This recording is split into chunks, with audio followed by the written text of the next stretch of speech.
Kalau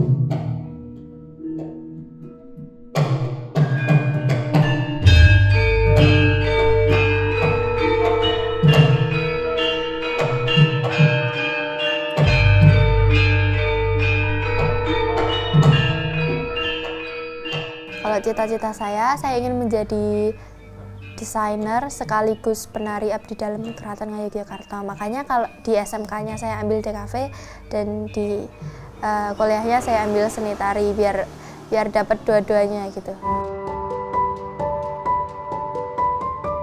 Aku mohon bantuan itu diteruskan biar angan-angan cucu saya itu terkabul, tercapai. Dia kepengen sekolah yang tinggi, mudah-mudahan terkabul.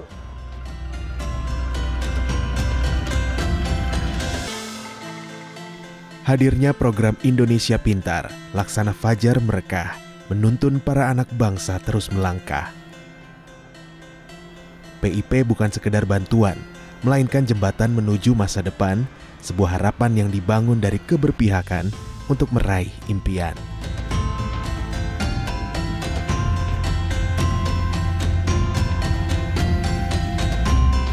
Dengan adanya PIP ini sangat kami rasakan sekali manfaatnya. Sebelum ada PIP ini memang banyak anak-anak kami yang tidak bersekolah.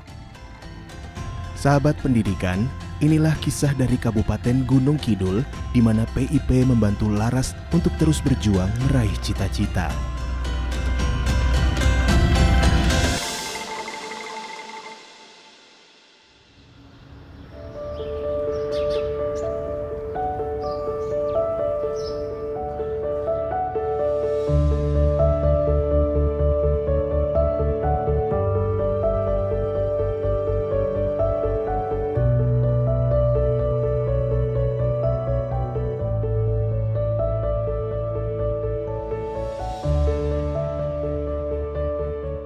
Perkenalkan, nama saya Ibu Heti Rahayu Ningsih, SPD. Saya menjabat sebagai Kepala Sekolah SMP Muhammadiyah Rongkop, Gunung Kidul, Daerah Istimewa Yogyakarta.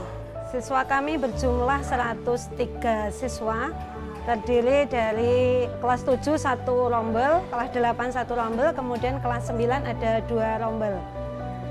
Rata-rata untuk penghasilan dari orang tua siswa-siswi kami, mata pencahariannya adalah petani. Jadi mereka secara status sosial adalah menengah ke bawah.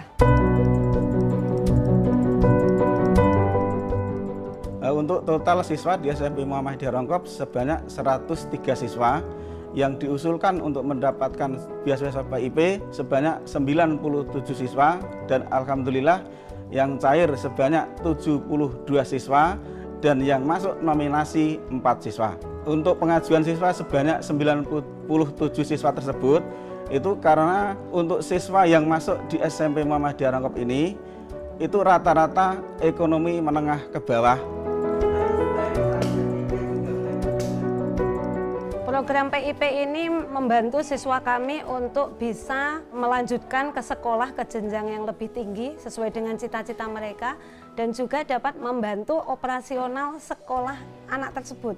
Misalnya mereka mau membeli tas atau mau membeli sepatu ataupun buku-buku yang dipakai untuk pembelajaran. Yang saya tahu sebelum ada PIP, banyak sekali orang tua itu yang mengkhawatirkan jika kelanjutannya itu bagaimana bisa membiayai anak-anak mereka sekolah. Ada juga yang mau melanjutkan ke jenjang yang lebih tinggi, itu mereka juga khawatir akan biaya tersebut. Sedangkan PIP sendiri itu adalah biaya pendidikan yang berkelanjutan. Jadi dari SD, SMP, sampai ke jenjang yang lebih tinggi.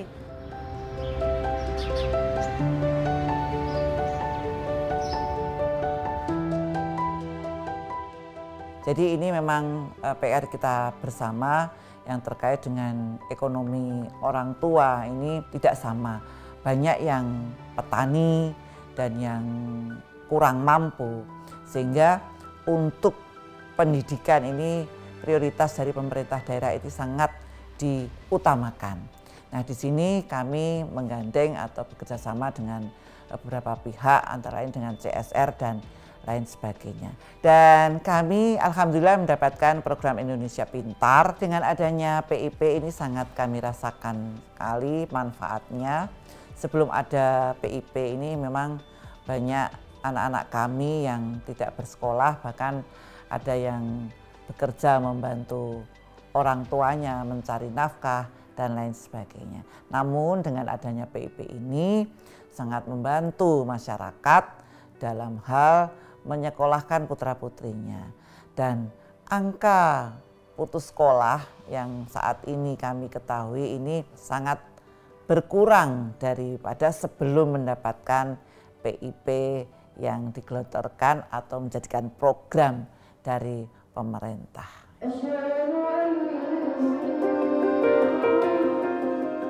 Untuk mendukung program PIP, pemerintah Kabupaten Gunung Kidul juga mengeluarkan program beasiswa untuk siswa yang kurang mampu dan siswa yang berprestasi, yaitu dengan nama beasiswa Gunung Kidul Cerdas. Untuk program PIP ini tidak bertabrakan dengan program Gunung Kidul Cerdas karena ini usulan langsung dari sekolah, jadi sekolah sudah mendata siswa mana yang berhak mendapatkan dan tidak akan mendapatkan dana yang double. Jadi siswa yang mendapatkan dana PIP itu tidak akan mendapatkan dana Gunung Kidul Cerdas. Jadi semua siswa dapat menerima dan tidak double.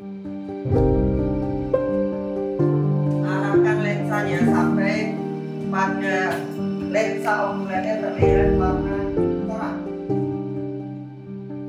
Perkenalkan, nama saya Laras Kusmastuti. Saya tinggal di Baranwetan, Semugi Rongkop, Gunung Kidul. Saya kelas 9 SMP dan saya bersekolah di SMP Muhammadiyah Rongkop, Gunung Kidul.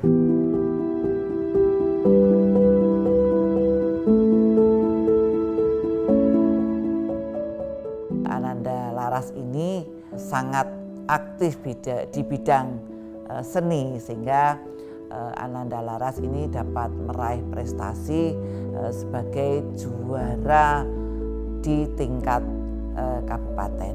Bahkan selain juara ini, Ananda Laras sekarang bisa melanjutkan sekolah di jenjang berikutnya. Kebetulan Ananda Laras ini orang tuanya, ayahnya merantau, kemudian ibunya selaku TKW, sehingga Ananda Laras ini bersama dengan simbahnya di rumah, dan alhamdulillah dengan keterbatasan ekonomi, Ananda Laras yang mendapatkan PIP bisa melanjutkan ke jenjang berikutnya.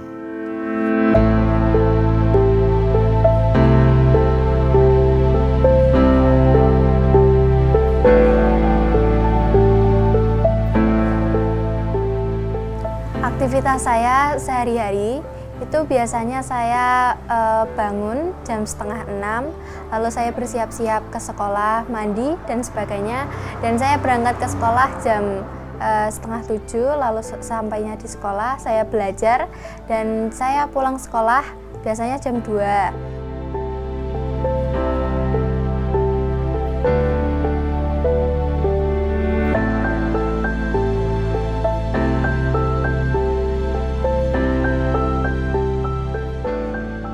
Ya, aktivitas saya selain belajar di sekolah juga saya suka menari. Biasanya kalau ada event saya ikut menari, dan untuk mengisi waktu luang saya melukis, saya menggambar dan membantu uti saya membereskan rumah dan juga membantu menyelesaikan tugas adik saya.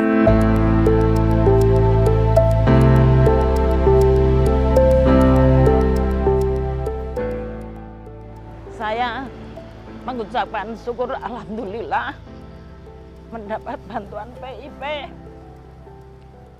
cucu saya untuk keperluan sekolah.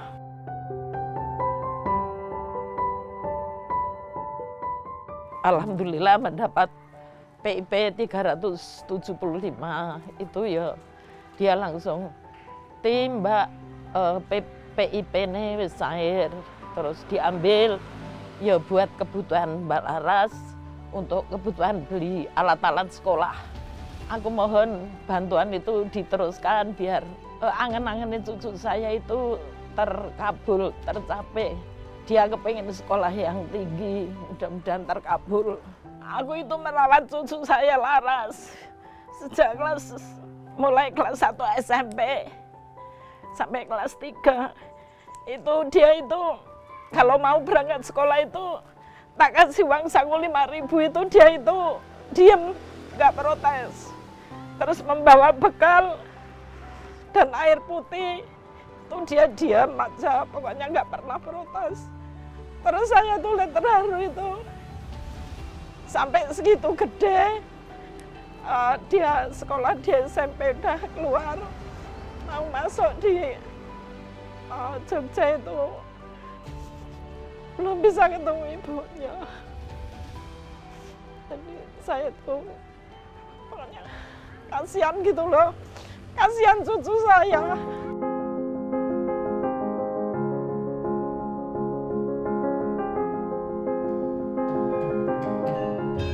Laras tak hanya berprestasi di sekolah, tapi juga aktif menekuni dunia seni. Kecintaannya terhadap seni lukis dan tari sudah tumbuh sejak kecil. Melalui seni, ia menemukan cara untuk mengekspresikan perasaan dan melestarikan budaya. Baginya, seni bukan hanya hobi, tetapi panggilan jiwa yang mengajarkan disiplin dan dedikasi.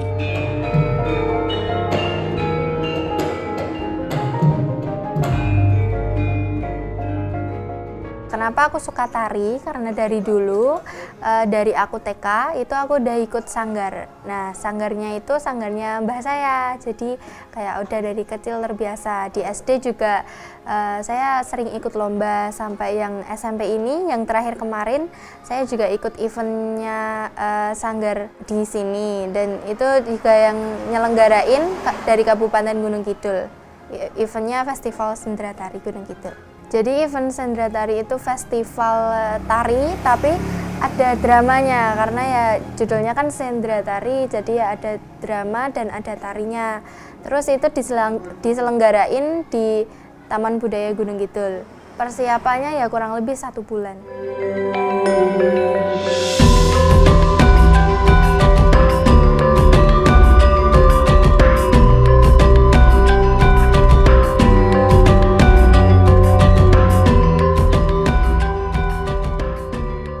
Laras, salah satu anggota kami, dia ikut di sanggar kami bergabung itu sejak tahun 2021.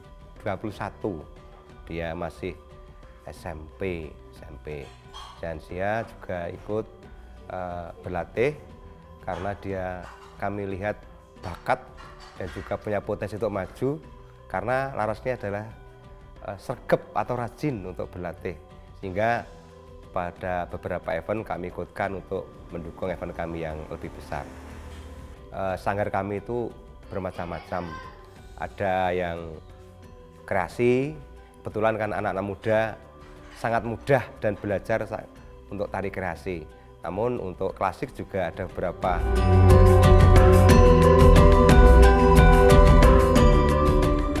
Aku lebih suka tari yang yang tari Indonesia gitu loh, kayak tari kreasi, tari klasik, bukan yang modern dance dari luar negeri. Karena kayak kalau yang modern dance itu menurutku ya gerakannya itu terlalu agak gimana ya, kurang sopan dan kurang halus. Kalau yang dari negeri sendiri itu kan ya lebih halus, lebih sopan, dan juga saya ingin lebih melestarikan budaya Indonesia. Kalau cita-cita saya ingin menjadi desainer sekaligus penari abdi dalam Keraton Ngayogyakarta. Makanya kalau di SMK-nya saya ambil DKV dan di kuliahnya saya ambil seni tari biar dapat dua-duanya gitu.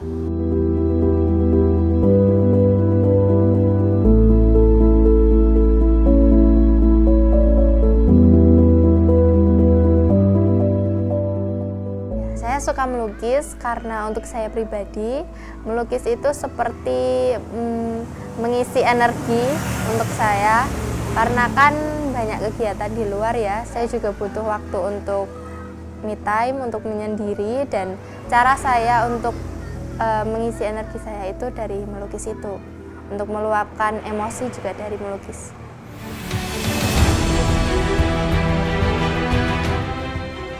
Bantuan program Indonesia Pintar yang diterima Laras telah menumbuhkan impiannya. Kini, ia melanjutkan pendidikannya di SMK 3 Kasihan Yogyakarta, jurusan Desain Komunikasi Visual, untuk meraih masa depan sebagai seorang ilustrator.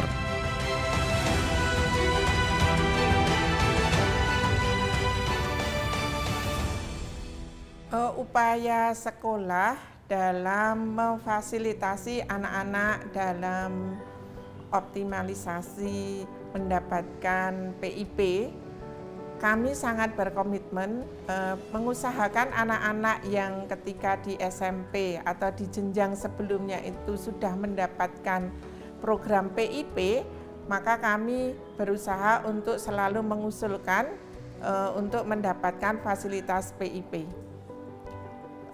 Semuanya kami siapkan, jadi dalam pemberkasannya ketika waktu PPDB itu kami menyertakan ketika anak-anak melakukan daftar ulang itu ada poin yang memiliki kartu PIP atau jaminan sosial yang lain, itu kami lakukan pendataan, kemudian nanti akan kami usulkan baik melalui Dapodik maupun melalui pemberkasan di dinas terkait.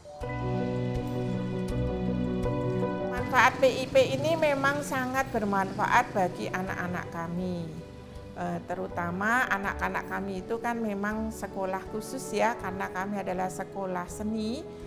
Jadi yang namanya PIP ini sangat membantu agar anak-anak ini mampu melanjutkan jenjang pendidikan minimal di tingkatan SMA, SMK ini. Kalau di sekolah kami, itu anak-anak yang memiliki PIP itu memang tidak semata-mata mendukung dalam pembelajaran di bagian kognitifnya, tetapi bisa juga justru membantu di bidang prestasi non-akademiknya. Anak-anak kami bisa mengoptimalkan kompetensi di bidang seninya, kemudian di bidang budayanya, kemudian ada yang bisa mengembangkan di bidang prestasi olahraga.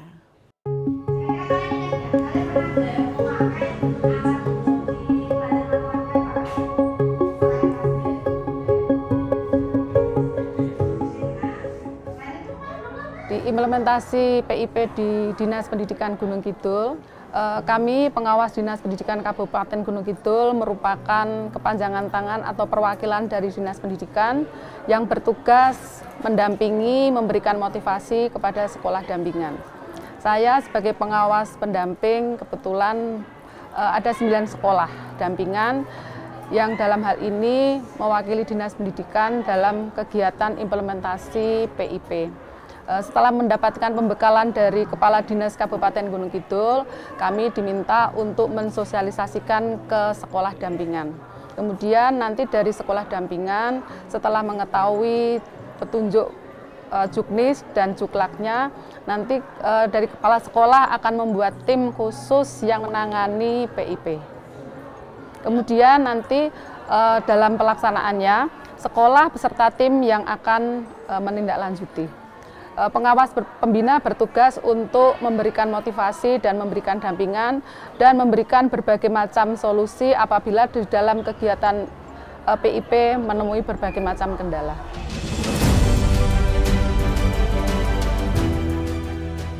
Kisah Laras adalah gambaran nyata tentang bagaimana program Indonesia Pintar membuka jalan bagi masa depan anak-anak bangsa. Dengan semangat yang tak pernah padam, mengejar cita-cita meski dalam keterbatasan. PIP bukan hanya tentang bantuan finansial, tapi tentang harapan yang terus tumbuh. Melalui dukungan ini, kita melihat bagaimana pendidikan mampu memberikan kesempatan bertunasnya para calon pemimpin bangsa di masa depan.